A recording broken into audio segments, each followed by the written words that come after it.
Hey everyone, welcome to Tent Talk, the Farmers Market podcast. This podcast is all about farmers markets. Whether you're a farmers market manager or a small farmer, food maker, or artisan crafter selling at farmers markets, you have found just the right podcast. I'm Kat Fields-White. And I'm Bridget Myers. We're longtime farmers market managers, educators, and consultants.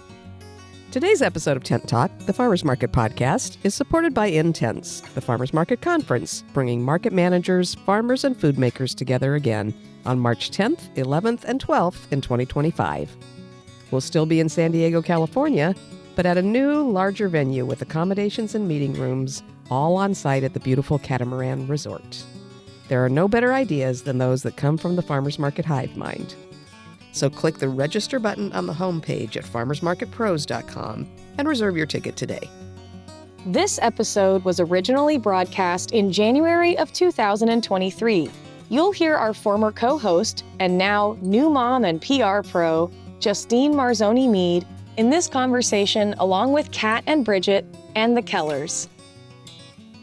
Welcome to Tent Talk, Brett and Patricia. Thank you. Thank you. We're very excited to talk to you. We already know you very well, but we're excited for our listeners to kind of hear your story and talk about managing weekly events now. Yeah, it's interesting to talk about the difference between managing an annual event and managing a weekly event. So this is going to be great. And if you've seen any photos from the 2022 Intense Conference, you've probably seen pictures of Patricia smiling and engaging, and she was just like the little mascot of the conference. Yeah. She was just like asking the best questions and really involved in all of the discussions. And her and Brett were just a really lovely presence at our last conference. So I'm so glad we get to chat with them today. It's true. Everyone gets to hear. So if you want to just tell us a little bit about your personal and professional background and what led the two of you to event management and working that together. I think we all want to know. I'll start off with personal and professional is a quick summary. I came from kind of an independent contracting where I worked with charter schools, was teaching classes there after being a mom, stay-at-home mom. Prior to that, I was in the Marine Corps and stepped out of that and was a reservist for 20 years. So had a lot of wide variation in my background. And then in 2012, 2013, we were approached by friends to help out with their events, and we began our training and taking over events at that time in event management. And I had been involved in the military as well, in the Navy, and I was in the reserves for about 18 years, and also had started my own cleaning service, and did that for a number of years, managing people. And then I got involved with sales and in the cleaning industry, and then also started doing project management with another company. So, and then we kind of started off with very slowly getting involved with street fairs, and in doing that in 2012. As part-time work.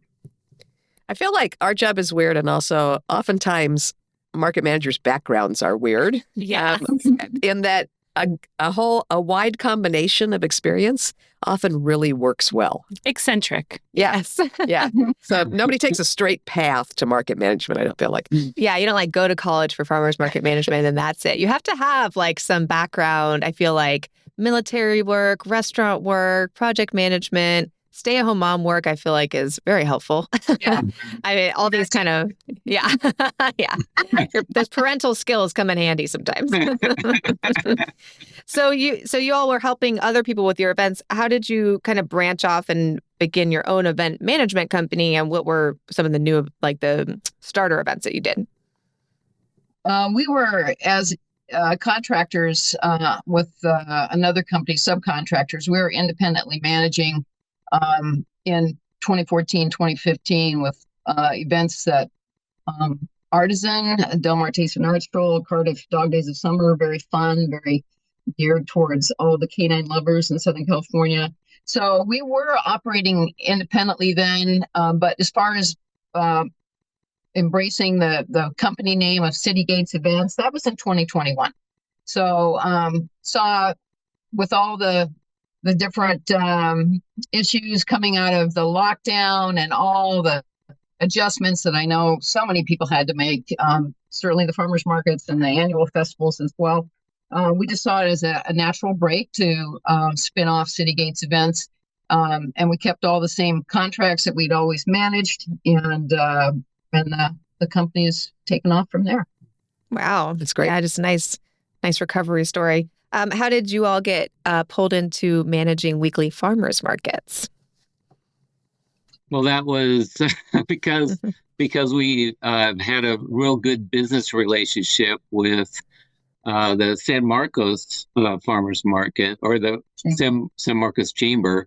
They actually approached us it's almost been a year now, a little over a year, where they approached us and asked us if we would consider managing their market. So yeah, and it was kind of unique because I had been Brett's prior to the lockdown was very involved in construction, engineer, consultant with another company, and that had gone by the wayside. And I was lead on the annual and semi-annual events as far as managing all of that. But when they did approach Brett, like October, November of 2021, I was actually out of state. And so if anybody was going to jump in and do anything, it had to be Brett. So that's where it happened. And I happen to know a funny twist to that story because the chamber actually had to find a market manager very quickly because they broke up with their current manager rather abruptly. Yeah. And then we went into, actually our firm, San Diego Markets, went in to consult with that market and said, we'll get you through until you can hire somebody else. We're happy to kind of review who you're thinking of hiring and give you some tips. And we're happy to provide some consulting to the new managers when they come in, if they haven't managed markets before. The Kellers obviously knew a lot about managing events already, so we didn't have to do as much with them as we would have, somebody brand new. We did do a little bit of consulting and some calls and Zooms and things about what are you going to watch for in a farmer's market that you might not have encountered at a canine fest. There's similarities and a lot of differences. That's the differences. Like. Yeah. So yeah, you guys like off to the right foot. A though. canine fest. Yeah. Dogs You're are welcome, dogs. More farmers markets, not so much. Well, we are so glad that you stumbled into this wild industry because now we have more friends. So we want to hear, if you could just kind of give us the rundown of your first market, your firstborn, the San Marcos Farmers Market. What day of the week is it? What's the vibe there? Who shops the market? Tell us about your farmers market. Sure. So we have about approximately 35 vendors that come in. That's farmers and vendors. We have a wide variety of different selection. We have hot foods, we have farmers, we have crafters, and we have prepackaged foods. We have a baker that comes in with fresh baked bread, and we have a cheese guy that comes in, and so it's just a real neat time. Our market is on Tuesdays at North City area in San Marcos, and it's from 3 to 7 right now. And in the community, we see that it's fun to see when people are standing in line waiting for the vendors to get set up so they can start buying stuff. So it's pretty fun. And we are just north, just across the street from the Cal State University San Marcos. And so we have a lot of students that come by. But in one of our main emphasis now is to let the community know more that we have a market here that's close to their location. So there's been a lot of advertising in the different papers and just getting the message out. And the San Marcos Chamber has Melanie Jamil. She's the event director for the chamber, and she does a lot of work in promoting the farmers market. Well, that's wonderful. What a great asset to the community, especially for all those youngins that are probably just eating top ramen and Talkies. yeah. So, how does like the foot traffic kind of ebb and flow when, during summer or on winter break? Do you see a big difference in who's shopping the market when the school isn't currently in session? Yes, so that's a good question because that is very true because we are so close to the university. When, the kids are out of school, then they're usually gone. And so we have to really rely on the community at large to come in and help support the event. But we have all different ages that come in, and the development there, they actually hire the music that comes in every week. So we get live music that comes in, a wide variety of different music that's played, but it really adds a lot to the vibe of the market. And so families will come out, and especially in the summertime, and we get a lot. That's where we get a big push of people. And when it gets colder, there's not as many people that come out, or if it rains, people people don't come out. But They will, though, if you keep showing up. I think, the history of the San Marcos market was that I think there was, in its previous incarnation, it wasn't as serious about being there, rain or shine, and that kind of thing. So I think with you guys being dedicated to that approach, you will train your customers to be able to trust you if it's drizzly. And, heavens knows, yeah, we're silly about how we whine about rain in San Diego, where we get so little of it. We did have a very rainy Tuesday recently, though. That's I true. always think about it because our Pacific Beach Market was on Tuesday when we operated. It's still operating, but now every time there's like a Tuesday, that one was really Oh, rainy. yeah. and it was raining, and I was like, oh, the market. So yeah, but I mean, yeah, shoppers come out, and if you have neighborhood shoppers around there, even if the kids aren't there, then it's helpful for them. So it seems like you have such a good partnership with the chamber and the developer. Most market operators that are doing, especially if you're doing multiple markets, you get a lot of developers approaching you and saying, oh, we're starting this new development, bring a farmer's market in because they look pretty and it'll attract tenants and it'll attract, home buyers and that kind of thing. And they're trying to load a little bit too much on a farmer's market, especially if the spaces are not occupied yet. And so I think a lot of market operators are a little bit wary. But I feel like the developer in your area has been pretty proactive about providing assets to the farmer's market. When you talk about live music and the space that they provide, I think if I remember correctly, they provide a little bit of maintenance help and that kind of thing. So it can be a good relationship if you work it out right. Sure, and they're real good about, if there's an issue or a problem that comes up, they're real good. I've got contact information that I can just call them right away, and they're on it. So they're a very good asset for the market as well. And within that area, there's new development taking place. There's single family homes that are going to be built. There's a 12-story apartment complex that's going to be built where this dirt lot used to be. And so they're breaking ground there. And also the Kaiser Hospital, which is just across the street as well. So there's a huge potential going to be happening here shortly, which means we'll be able to expand. Yeah, I think that market's got a lot of potential. I think you'll end up being a pretty big market in the North County. Yeah. That's wonderful. Well, it sounds like you already have really big goals, which is great as new market managers and just managing markets in general. You never want to stay the same. You always want to have those things on the horizon that you're looking forward to and kind of pulling your vendors along with you, pushing it to the next level. But since you've been managing the market already for, about a year or so, have you noticed some changes in your market since you took over in terms of who's shopping there or who your vendors are, or, what have you already accomplished in the last year? Well, I've noticed as far as the public is concerned, I see a lot of the same people, which is good. So we have consistency there. And I tell you, the vendors that are there for the year that I've been there, the ones that have stayed are very committed to the market, and I really appreciate that because it's always difficult to try and find vendors to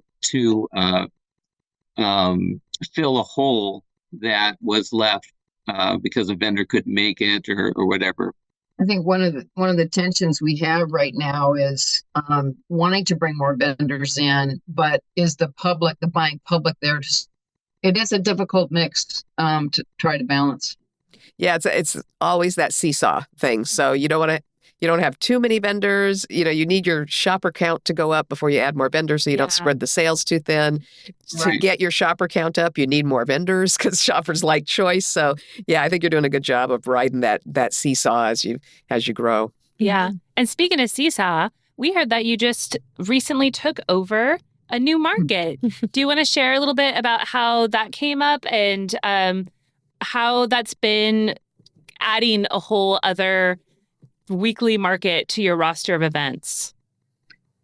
Yeah, I'll chime in on this one. The Carlsbad Village Association is the client. The Carlsbad State Street Market is the market. What a great client. I've done a art show for them, managing it since 2015.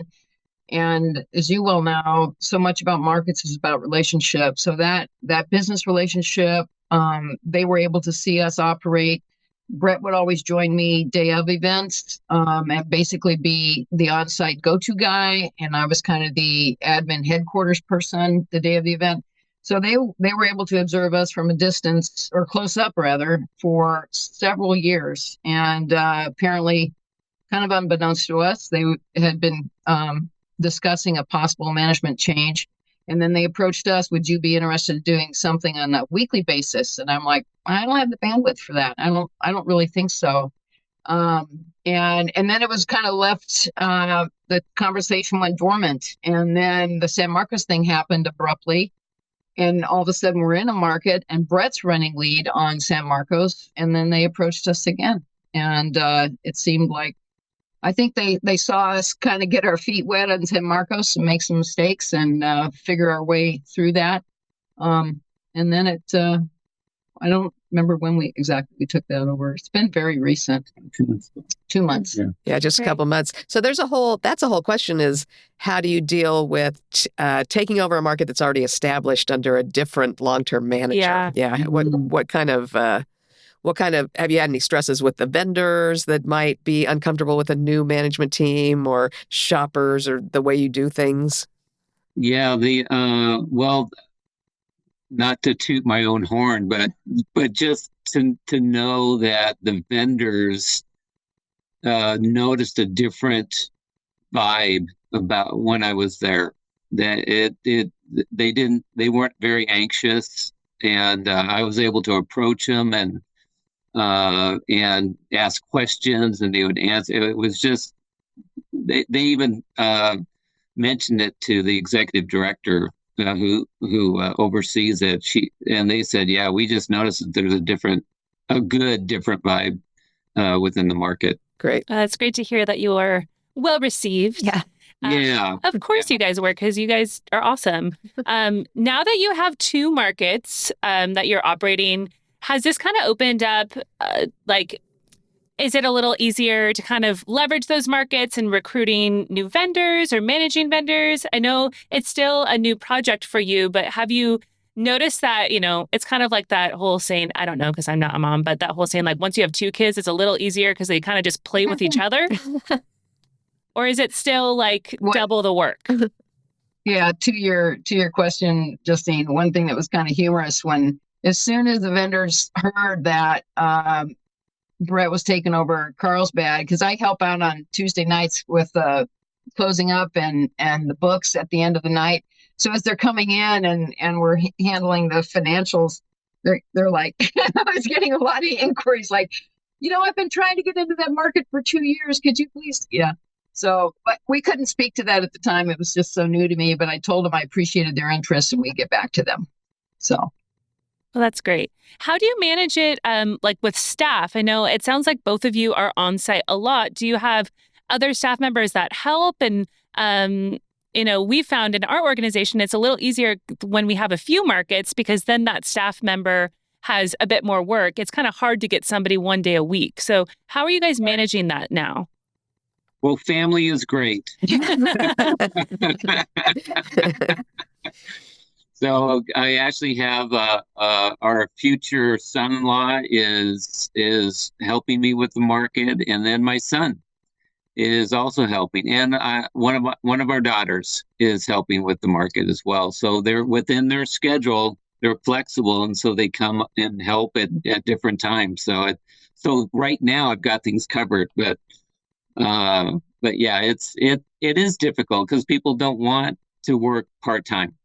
They want more of a substantial or full-time basis, and it's just hard to find people that are going to be responsible, take ownership of the market and still be able to work the hours that I need someone to work. So it's pretty fun.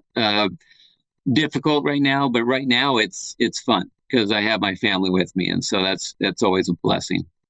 So the San Marcos market is pretty much a solo enterprise for Brett, and I help him a little bit in the morning and then come in at night. But Carlsbad definitely needs assistance, so we're glad for that help now. We did have a part-time gentleman who then found full-time work, and he moved on.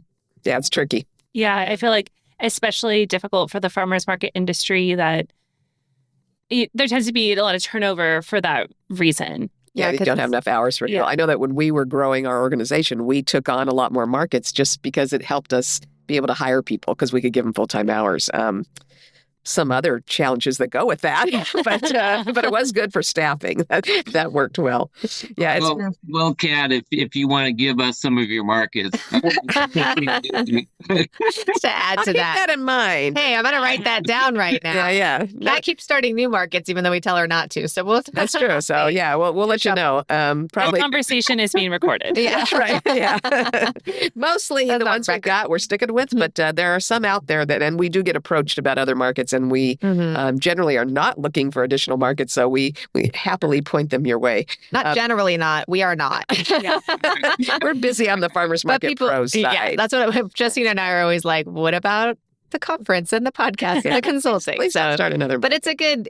That's why it's good to know other market managers in your same area, because you can kind of share these resources and share opportunities. Yeah. Say, you can refer people back and forth. So I don't want it, call this guy. Yeah. Right. Yeah. It's just exactly. But it's good when you've got somebody that you respect, that you know how to do it right, that you can refer people to. So that's part of the trick. But I love that you've got your kids and your future son-in-law working, because just like farmers have big families, I think farmers market operators often rely on that. I know that drill. Right? And I feel like if your kids need to call me, they can. We can have a support group or working with our parents who run farmers markets. Yeah. And that future son-in-law, it sounds like he's passing the first test. Yeah. He can help you manage a farmer's market. That's right. He'll stick around. That's right.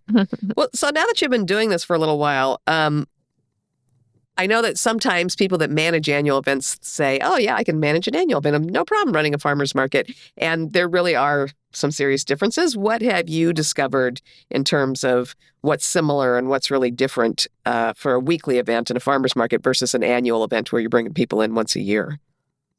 Well, I think for the farmer's market, at least the location is established.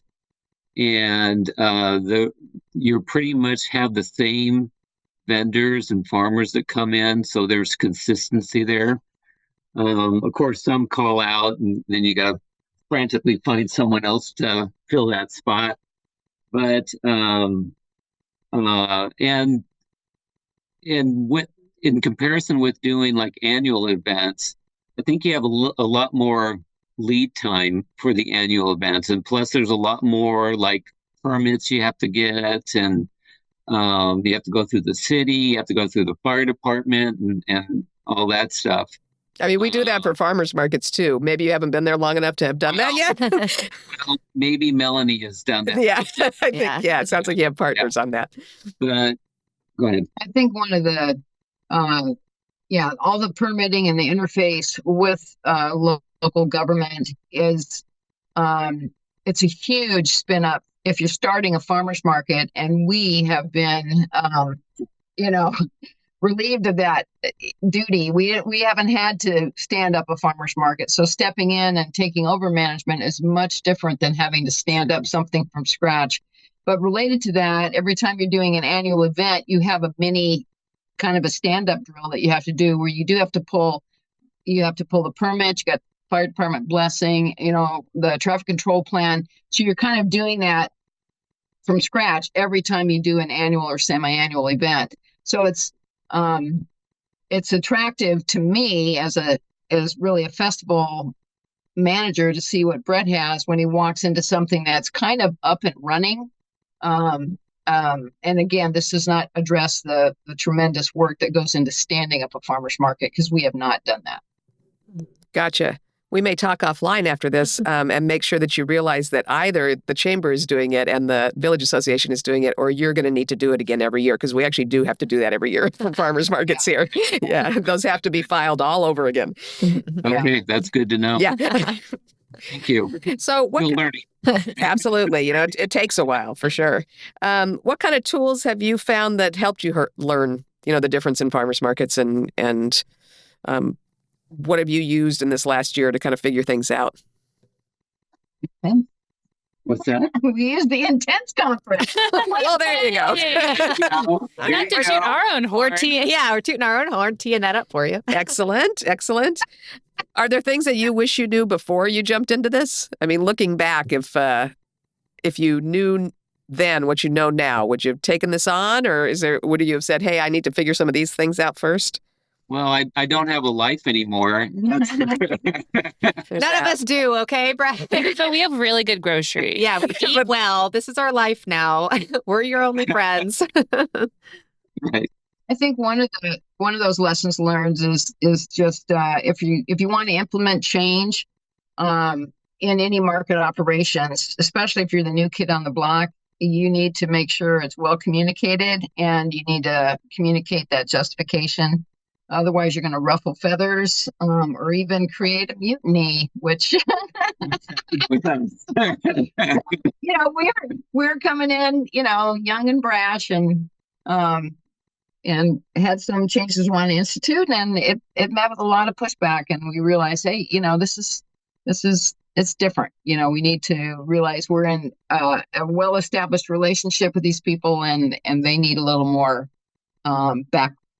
Yeah, for sure. I was going to say the difference between a farmer's market and an annual event, as someone who has operated both as well, I think is that if you want to implement changes, it's a lot easier to do those changes for an annual event. You want to tinker around with footprint or guidelines or whatever. It's, you do your event, and then next year you can just say, these are the new rules. Versus a weekly event, if you're trying to implement any changes, you have to do it kind of gradually, because those people are there week after week. You have those strong relationships with them, and you can get a lot more pushback versus they have strong relationships with each other. So when Patricia says, you're going to watch out so you don't get a mutiny. I mean, they talk amongst themselves much more than annual event vendors do. And on the vendor side too, in terms of vendor turnover, I feel like when you're operating a weekly market, if somebody's farmers market business is nearing the end, you kind of see that trickle off, and maybe they start calling out more, or they're phoning it in, or their product isn't as good.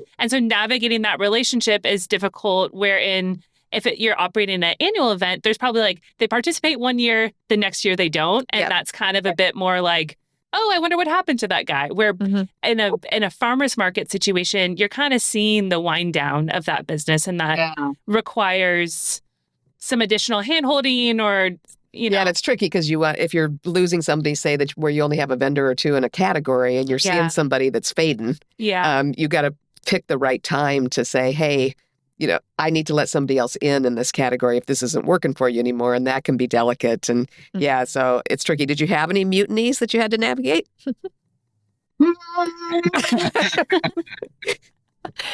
Off the record. As it pertains to operating hours, we had a lot of pushback on something we wanted to do. So we, we're learning as we go. Gotcha. So, we have changed operating hours at, a handful of our markets too. So we know that can be a tricky change. Well, at our really big market, we started out, we were at like 9:30 to 1 when we first started. And then we gradually, or maybe even 9:30 to 12:30 something. Anyway, we Yeah. gradually, year after year, would add a half hour at the beginning or the half hour at the end and gradually expand it because we were so busy. We needed to dilute the crowd on the street. Yeah. But there was always a handful of pushback, but then there were other vendors that were really excited about it because that gave them more time to sell. And so I think you learn over time too who the vendors are that are going to be excited about what you're doing and that can help kind of give a pep talk to the other vendors. And you want to start with them as opposed to starting by informing one of the naysayers that is just kind of really just a change resistant human. And there's plenty of those. Because they'll always be grumpy about whatever you're doing. Yeah. Even So if you open at you're 10. rich. Yeah. Yeah. You want to get the happy ones, the excited ones, the kind of hungry ones on your team before you break the news to the folks that just have a hard time with change. Yeah. For sure. It's tricky. So are there things that you've learned managing farmers markets that have affected the way that you operate your annual events? That's a good question. I like the focus. The farmers markets are so much more relationship intensive, and fostering. We've enjoyed cultivating a relationship in the annual and semi-annual events, but you can only do so much. A lot of it's virtual. Like, oh, they're very pleasant on email and they're very gracious on a phone call. And then you see them, twice a year. But in the farmers markets, it's so relationship intensive that I think that's a good takeaway for an annual or event manager is to not discount the importance of, even if it's a virtual email, phone call, or whatever, relationship is important. And I think you can get a lot more distance mileage, out of your event if those vendors or farmers feel comfortable in that relationship. Yeah, for sure. And there's so many events now. There's a brilliant little pop-ups and more annual events coming online, and of course always more farmers markets. So building those relationships is what helps you make sure you can fill those categories and have a real grocery store on the street, because you've got those vendors that are comfortable with you. They know what to expect from you. They know that you're going to communicate well and respect their needs, even while you're making decisions that are going to benefit the whole market. Yeah, for sure. I know. I was thinking we do some annual events, and there's some vendors that are better suited for an annual event with us because we don't mind seeing them a couple times a year, and our relationship probably wouldn't last if we had to see them every week. Yeah, it's better for both of us, both us and them, if we just stick to a couple times a year with them. So yeah, just kind of figuring out what those relationships are. But I think for annual events, once you have these good relationships, I mean, vendors talk to each other. So even vendors that are in your market that maybe aren't going to do your annual events, they'll see vendors at other markets or events, and they'll say, hey, like, Brett and Patricia are great managers. They're really great to work with. Like, you should do their annual event. So I feel like it's if you can handle it, it's nice to have both, because you can kind of, get a good reputation around town. And so it'll help both the weekly markets and the annual events. Yeah, there's a lot of nice cross-pollination, especially with the farmers markets being, you've got some really cool artisan crafters in certain markets, and they're the ones that can step into an annual or semi-annual event, and they're really nice to have on board. Oh, for sure. Yeah. Mm-hmm. Yeah. Would you recommend for other farmers market managers that they look at, are you going to keep doing both annual events and the weekly markets? Is that your plan, or are you phasing one or the other out? No, at this time, we're planning on doing both. Yeah. And would you recommend that? Is that a good combination maybe for farmers markets? Should they look at adding an annual event or two, or vice versa? Would you recommend that annual event folks look at farmers markets?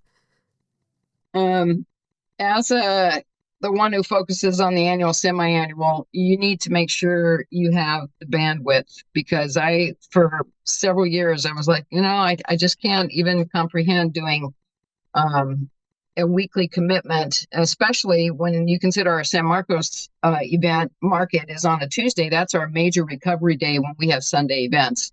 I mean, I'm literally drooling on myself on Tuesday mornings looking for a cup of coffee. Right.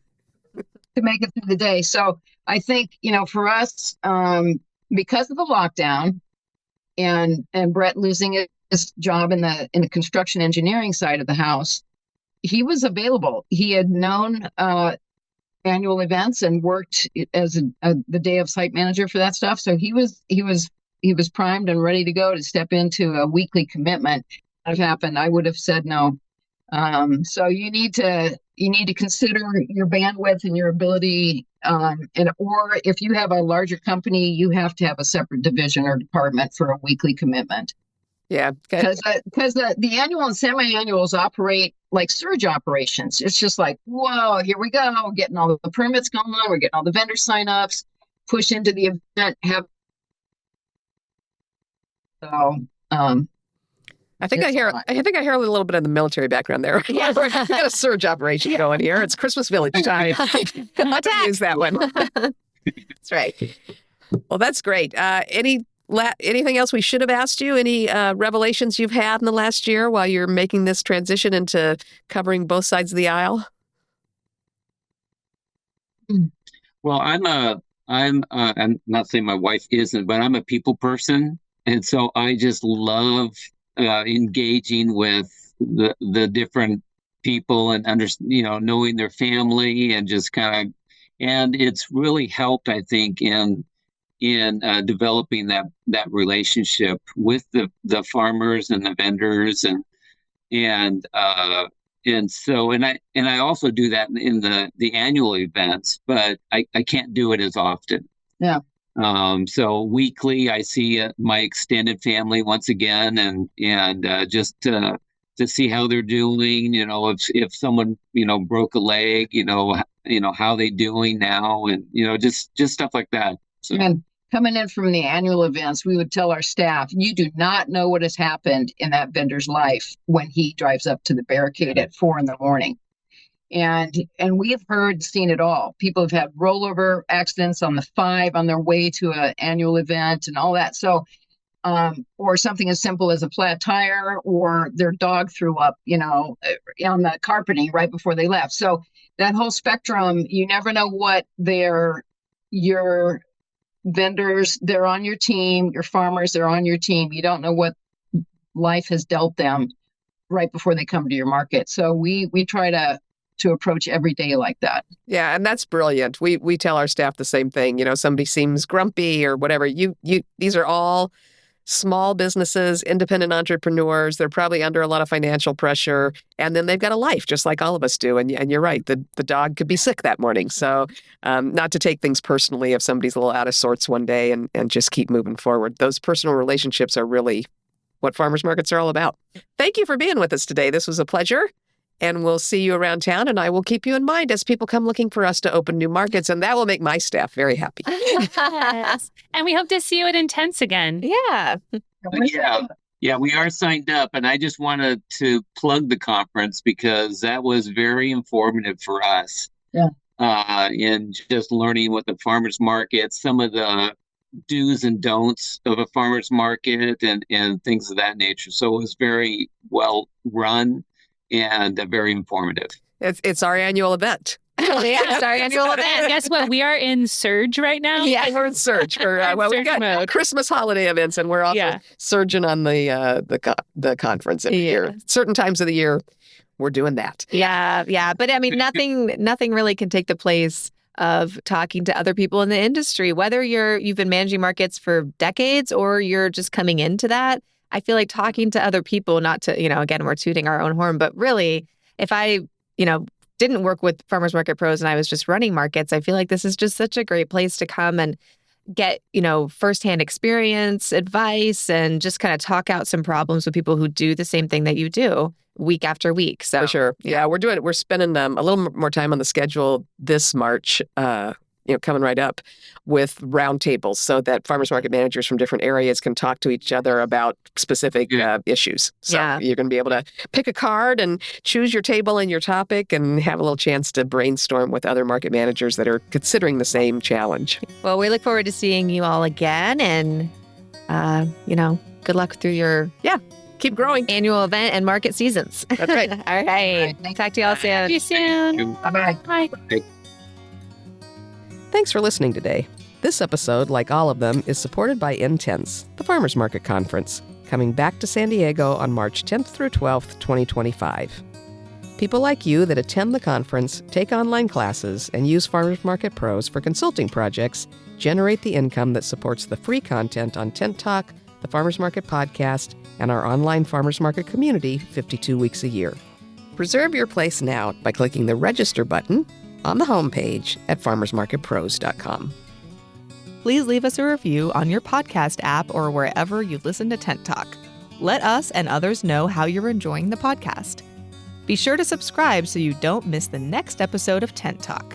Connect with fellow farmers market folks in our private Facebook group, the Farmers Market Pros Community, and follow us on Instagram at Farmers Market Pros. Find online education and other resources at farmersmarketpros.com. Tent Talk is brought to you by Farmers Market Pros, where passion meets profit. Tent Talk is hosted by Kat Fields-White and Bridget Myers and produced by Leandra Hayes, with original music by David Mead. Tune in next week for another great episode.